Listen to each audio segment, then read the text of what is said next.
ভোরের আলো ফুটতেই মধ্যপ্রাচ্যের বেশিরভাগ ঈদগাহ আর মসজিদে শুরু হয় ঈদের সালাত। আল্লাহর অনুগ্রহ কামনা করে হয় দোয়া।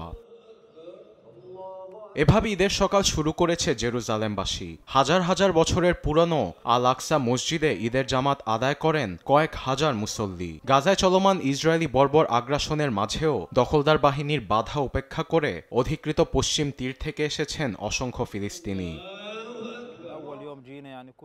ঈদ এলেও দিনটি উদযাপনের কোনো আমেজ নেই গাজা উপত্যকায়। পানির ফোঁটা সমান ত্রাণ, ধ্বংসস্তূপ ও মুহুর্মুহু ইসরায়েলি বিমান হামলার ভয় নিয়েই কাটছে উপত্যকায় বসবাসরত ফিলিস্তিনিদের ঈদ। খাদ্যাভাবের কারণে কুরবানি এখন যেন এক স্বপ্ন। আবার উপত্যকা ছাড়তে গিয়ে পরিবার থেকে বিচ্ছিন্ন হয়ে ঈদ কাটাচ্ছেন অনেকেই।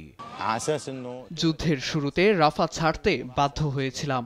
মা অসুস্থ হয়ে পড়লে তাকে চিকিৎসার জন্য মিশরে আমার স্ত্রী ও ছেলে নিয়ে যান, কিন্তু তারা অনেক চেষ্টার পরও এখানে আসতে পারেনি।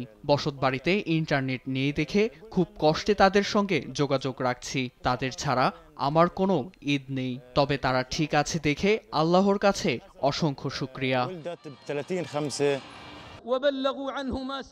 এদিকে সৌদি আরবেও ঈদুল আজহার জামায়াতে অংশ নেন লাখ লাখ মুসল্লি। হজের মৌসুমে হাজিদের মুখে লাব্বাইক আল্লাহুম্মা লাব্বাইক ধ্বনিতে মুখরিত পবিত্র কাবা শরীফ। ঈদের নামাজ আদায় করেন ২০ লাখ হাজি।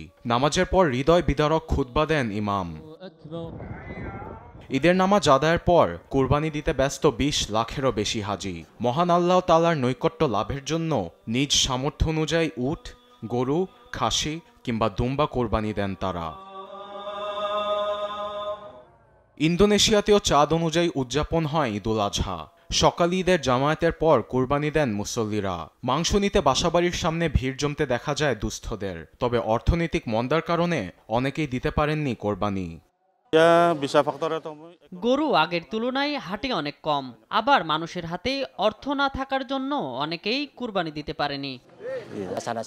এই বছর না দিতে পারলেও আশা করছি সামনের বছর পরিস্থিতি কিছুটা ভালো হবে।